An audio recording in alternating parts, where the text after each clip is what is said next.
ఇప్పుడు మంచి అయితే మోదీ గారు వచ్చి ఫస్ట్ తీసుకుంటారు కదా మళ్ళా. ఇప్పుడు ఇవాళ అకౌంటబిలిటీ మీ డౌన్వర్డ్ అవుతున్నది మీది.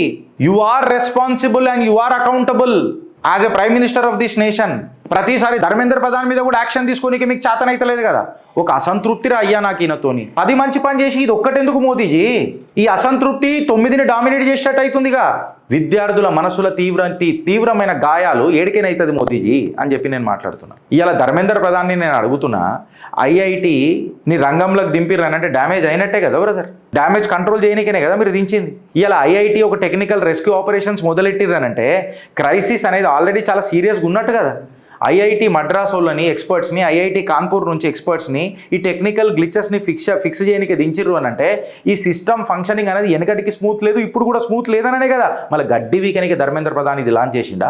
ఐఐటి ఇంటర్వెన్షన్ జరిగిందనంటే దీన్ని ఎవడు సర్టిఫై చేసిండు? ఎప్పుడన్నా ఈ ధర్మేంద్ర ప్రధాన్ అనే ఈ వ్యక్తిని మీరు రివ్యూ చేసిర్రా మోదీజీ?